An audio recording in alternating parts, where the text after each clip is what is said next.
Hi, everybody. It's Nicole Dyer-Twyman here with Cindy Gallop. We're so excited to have you here. I'll let Cindy say hi. Hi, guys. Hi. We hope you're able to see us, and we hope that you are excited to hear from Cindy today, as excited as I Nicole, I'm am. having trouble hearing you, actually. Oh, no. Having trouble hearing me. Right, okay, you're back. I can hear you now. Oh, okay, great. Well, I am just excited to have you here, and I hope everyone that's watching is just as excited to join us. So, thank you so very much for those who are online. So, if you were there, Oh dear, please drop. unfortunately, you've cut out again, Nicole, unfortunately. Oh no. If you are watching, please leave a comment, leave a like, several hearts, so that we can know that you were there, so that we could partner with you guys today with this interview. So let us know that you're there by leaving a few comments. I see Natalie's there. Thank you. Hey, Unfortunately, you Nat. just cut out again, Nicole. I can't hear what you're saying currently. Oh, I'm so sorry. I'm so That's okay. sorry. You're back now. You're back now, but it's a bit sporadically cutting out at the moment. But let's keep going and see how it goes. Yeah, Cindy, I'm so sorry. I'm not sure exactly what's going on with the connectivity here in my home. This is the place that I always do my live interviews, and I never have issues. You just But cut out again, unfortunately. of course, today would be the day that I end up having issues with connectivity. So bear with me, bear with us as we work through this. But we are still very excited to hear from you, Cindy. So how about we just go ahead and get started? If you Sure. wouldn't mind just sharing with those who are watching a little bit about who Sorry, you Nicole, you just are. cut out again. I heard you say if you wouldn't mind, but I couldn't hear what you said after that. Sharing just a little bit about who you are and Sure.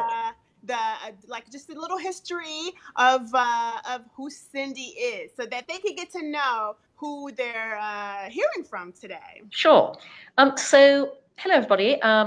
So my background is over 30 years working in brand building, marketing, and advertising.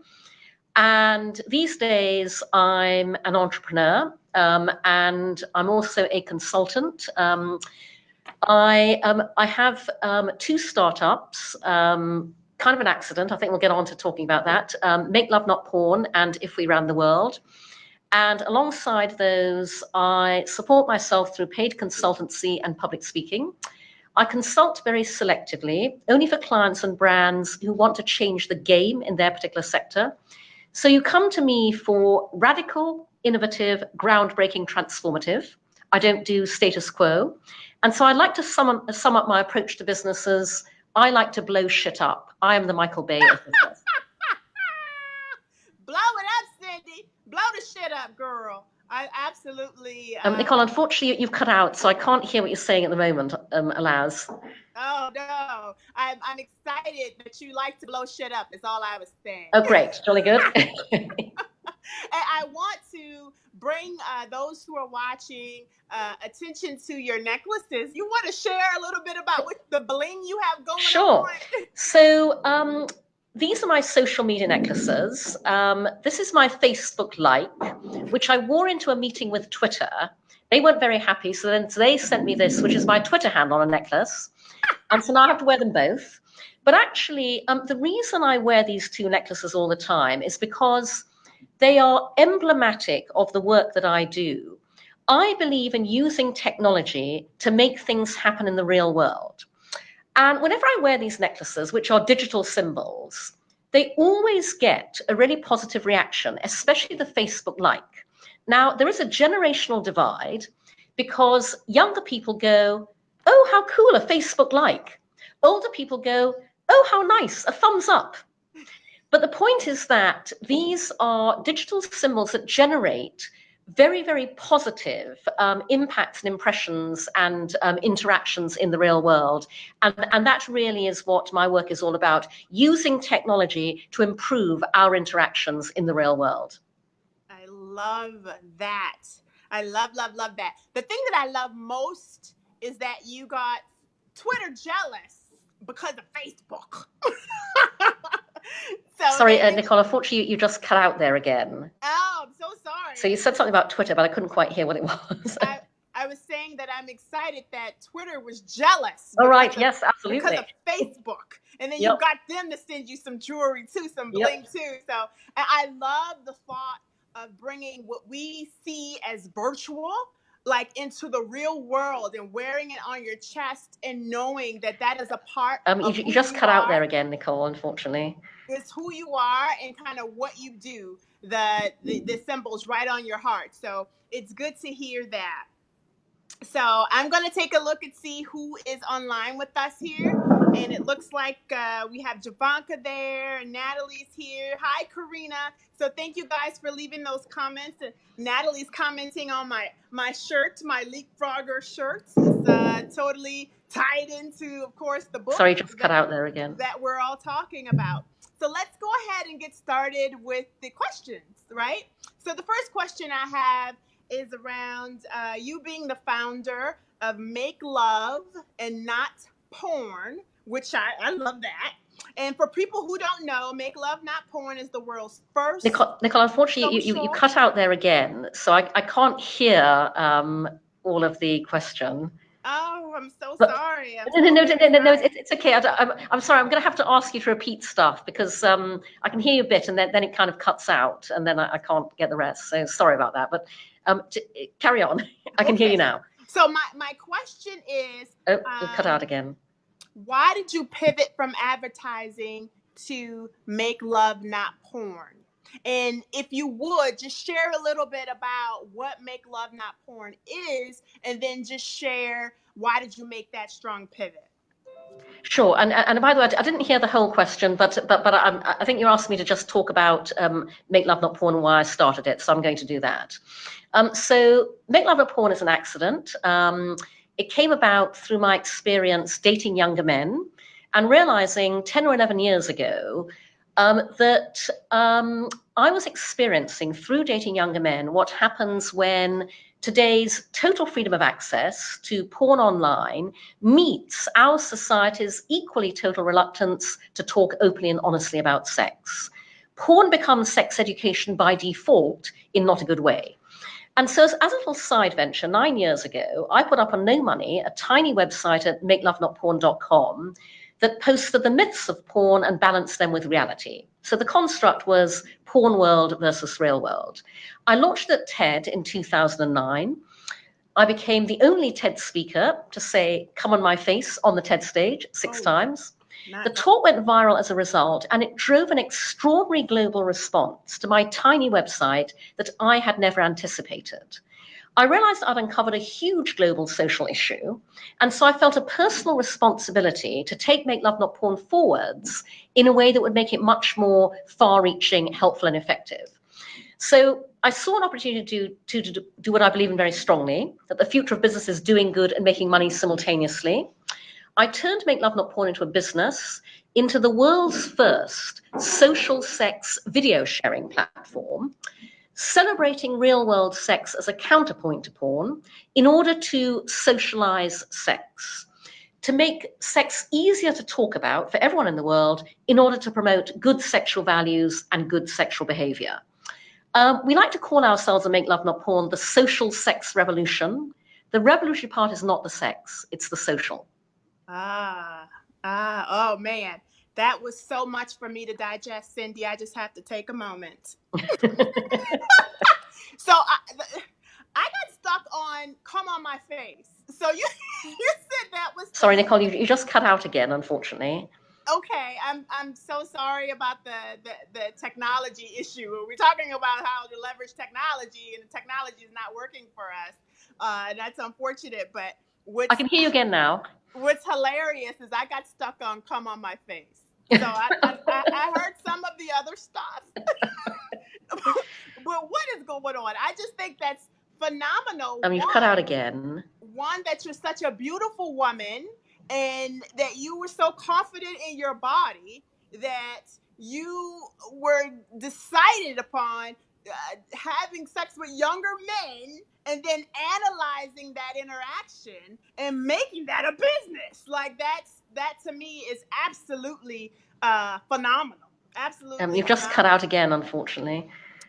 Man. So the next question that I have for you is how did you choose amongst those to focus on the path that helped you build your new business? So for question 2, it's like a few months ago, you gave a speech where you said, forget passion and find things you want to punch. I quoted the wonderful Nathalie, obviously, Yes. from LEAPFROG. Yep. From a LEAPFROG Hack number 11. But like you, many of us have tons of things we want to punch. How did you choose which one? Well, I think, a couple of responses to that. I mean, the first is, as I said, Make Love Not Porn was very much an accident. As the saying goes, the path appears. And so, when I got this extraordinary global response, I realized that nobody was doing anything else about this. Nobody was, to use our Make Love Not Porn tagline, creating an initiative that was pro-sex, pro-porn, pro-knowing the difference, to really, help the world in one of the most important areas of universal human experience. I always say that Make Love Not Porn operates in the single biggest market of them all. Not sex, not porn, the market of human happiness.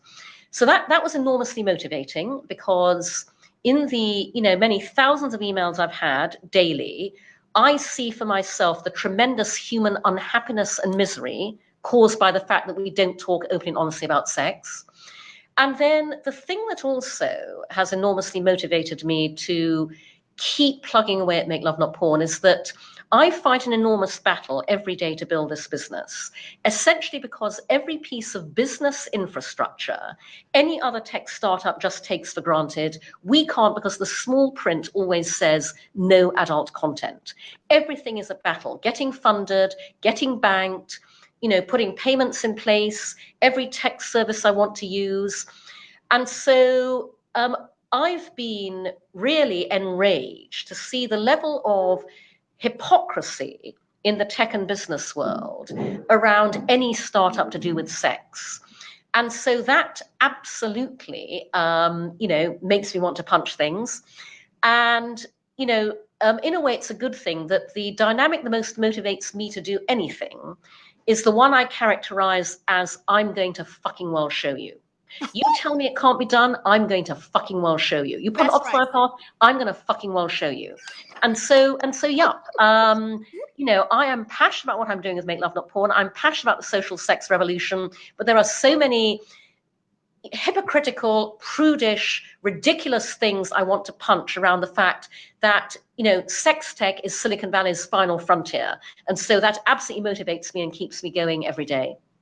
That is super awesome. That is absolutely super awesome. Listen, you have to have passion about what you're doing as it relates to sex tech, especially with all the pushback that you've been just cut out again, unfortunately. Yeah. So Cindy, really quickly, we've typed the next question in the comments. Are you able to see the comments? Let me have a look. It says in Hack 1. Oh, right. Yes. Right. Let's bring these up. You don't need a hoodie. Can you still hear me okay? I can hear you at the moment. Yup. I'm trying to get the comments to scroll. I can't get the window to enlarge. I'll go ahead and try and read it but hit me with the question. You said the future is doing good and making money simultaneously. Yep. At what point did you realize you wanted to shift your focus from making platforms such as Make Love Not Porn to If We Won the World? So actually, the sequence of events was that, If We Ran the World really came out of my over 30 years working in brand building, marketing, advertising, and therefore feeling very strongly that the future was doing good and making money simultaneously. And not in the old world order way that most companies currently do it, which goes, we make money here, and then we do good by writing checks to causes to clear our conscience over here.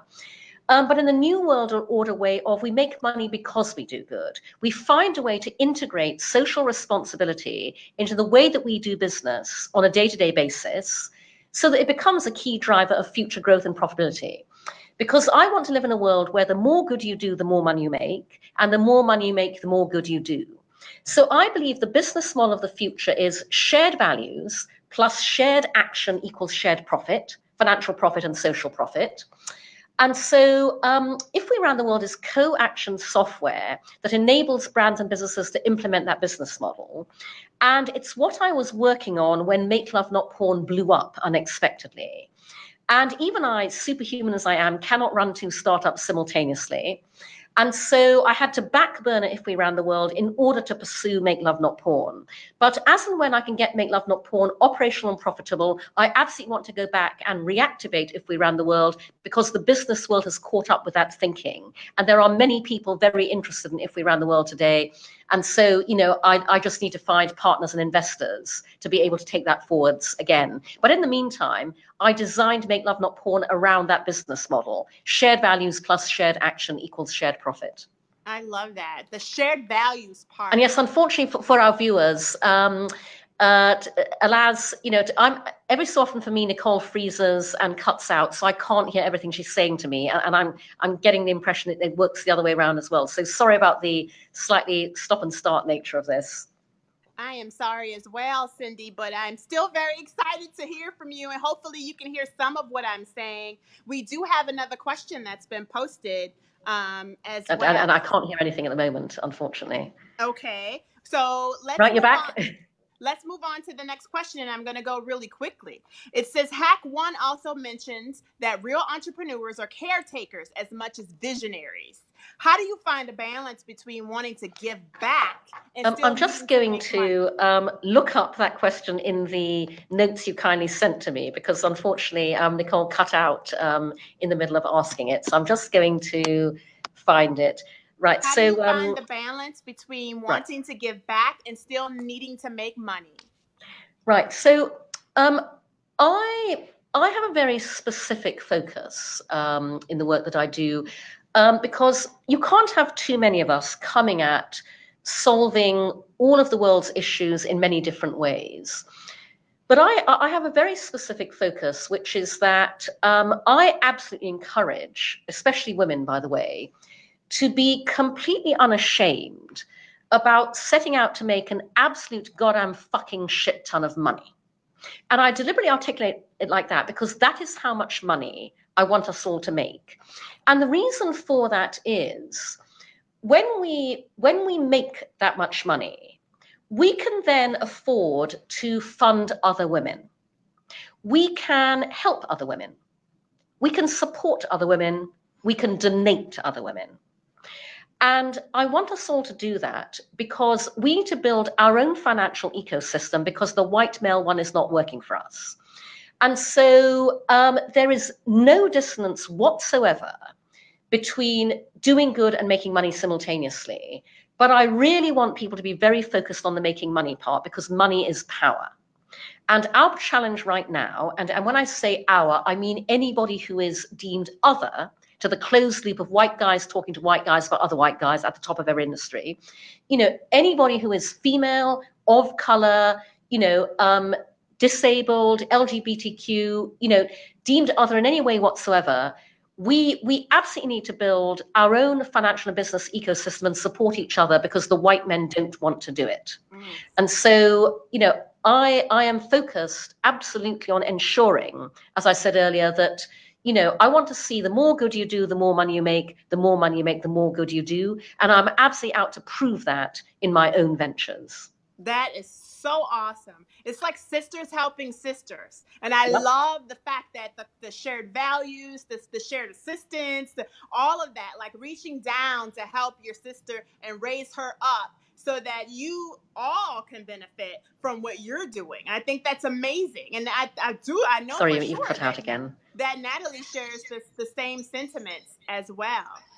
So that's just so awesome. Kudos to you guys for wanting to share the wealth and to help all, and not just, try your best to just be as successful as you can be, but also share the wealth among all of you cut out again there. Reach out.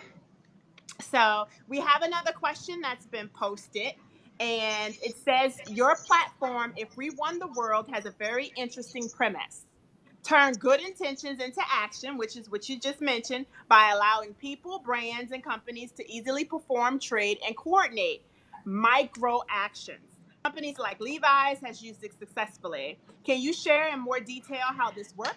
So, so you've cut out there, but I can see from the question that you're asking about how If We Ran the World works. I apologize if I'm talking over you at this point. No, the micro actions. Right. How do you implement micro actions? Sure. So I design my startups around my own personal and business beliefs and philosophies, and I live my own philosophies.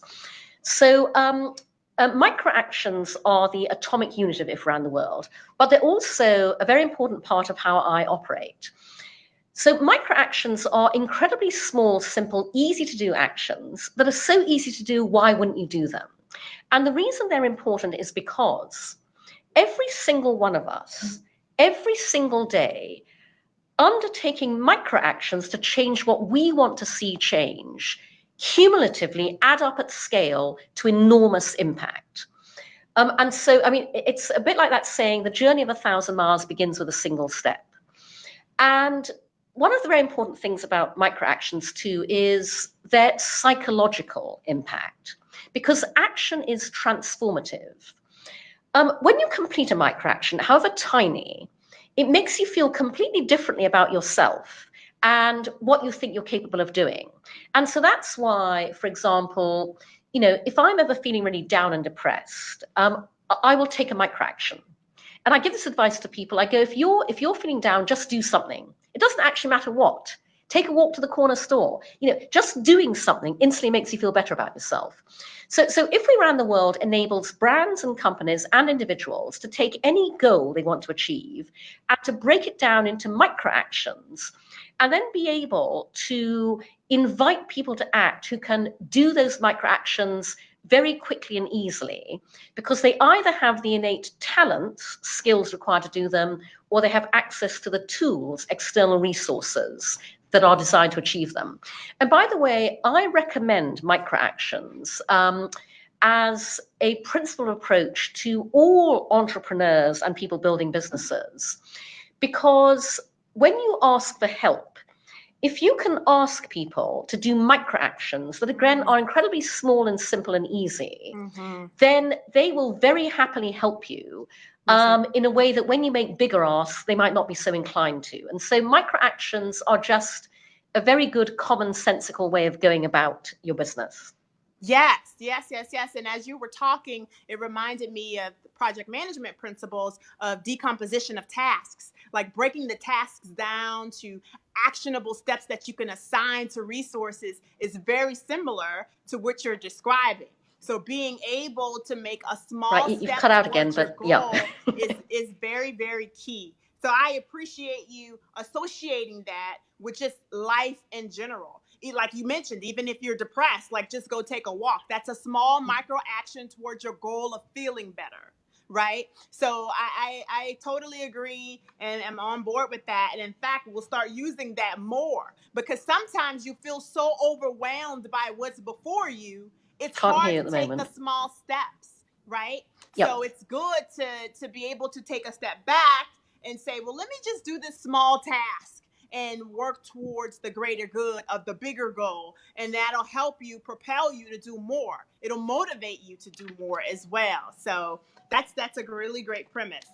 So another question we have, I hope you can hear me. Another question you have is, what is the most valuable hack you've received or learned that's allowed you to leapfrog into success? Well, I mean, can I use this opportunity to say, by the way, that this is precisely why I love Nathalie's book and why I am raving about Leapfrog and why everyone should read it, particularly founders who are other, because I love all of the hacks in there. I think in terms of, you know, what's come out of my own personal experience is it actually, in a way, goes back to the philosophy of micro actions, because, you know, when you are a bootstrapping entrepreneur and you're trying to build a business against enormous challenges, one of the things I always look for is, and I suppose that the conventional way of putting it is, you know, how do you get the most bang for your buck? But what I mean by that is, you know, what is the smallest and easiest thing you can do that will have the biggest ripple effect. So, you know, an example is years ago, I was talking to a founder who had a fashion tech startup, and this really was years ago. And, you know, I said to them, I was advising them, and I said, you know, what is the one thing that if it happened would have the biggest impact on your business? And so this founder thought about it, and they said, if Kim Kardashian tweeted about us.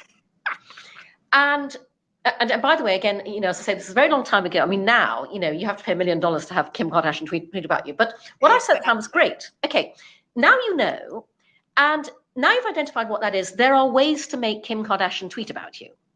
And so if you can identify, you know, one relatively small thing that will have an enormous impact, I'm always looking for those pivotal, you know, tipping points where you might be able to make something happen that will have a dramatic impact on your business. And by the way, that means experimenting and testing. So they don't always work in the way that you'd like them to. No. But I'm constantly looking for, you know, the small thing that I can do that will have the biggest possible impact.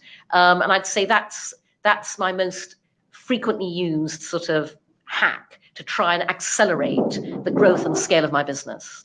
That's awesome. So it's basically using micro actions, right? So yep, leveraging absolutely. Your micro actions to propel you or to hack your way through to success. That is such a great question for all founders to ask themselves. Like, what is the one thing that if it happened tomorrow that could propel your business to where you want it to be? What is that one thing? And then start, you know, creating micro actions that lead you to that. You know, and so that will definitely help move us forward to where we want to be. Cindy, I want to apologize. We had such horrible technical difficulties today, but I still that's okay. So no worries. I just hope it wasn't too problematic for the audience, basically, no, because I heard everything you know, unfortunately, I haven't been able to hear you quite a bit. Which is a huge shame. But yeah. I mean, are there any questions in the comments that I can kind of answer, or anything I can pick up from our lovely listeners? Let's see. No, I think we've actually addressed all of the questions. If you guys I'm going to put my glasses on, take a look. Let's see. Please do leave us some questions, leave us some likes and some loves. Let us know that you're still there. Cindy's here for a few more minutes and would love to answer some of your questions. So please leave us a few. And Cindy, our audience is leaving comments and saying they love the talk today. Great, because I'm finding it rather difficult to scroll the comments for some reason with this, but I'm glad that apparently the audience could hear us both, which is great. Yes, they can hear us. You just couldn't hear me. I can hear you. Weird, yeah, I just couldn't hear you. Strange. Yeah, I can hear you just fine, and you're fabulous, Cindy. Thank you so much for your time today. If there was something absolute pleasure, and you know, again, you know, Leapfrog is just the most amazing book that I want everybody to read, because I think it will totally accelerate success for so many founders who otherwise face enormous challenges. So I'm just thrilled that it's out there in the world, and I can't thank Nathalie enough for writing it. And we can't thank you enough for spending your time this afternoon with us for a few minutes, sharing about your journey. We may want to do it again when there's not all these technical difficulties going on, so that we can get more of you, if that's okay. So thank you again, Cindy. We hope you have a great day, and we'll be in touch again soon. Thanks a lot, guys. Take care. Have a great day, everybody. Bye-bye. Bye.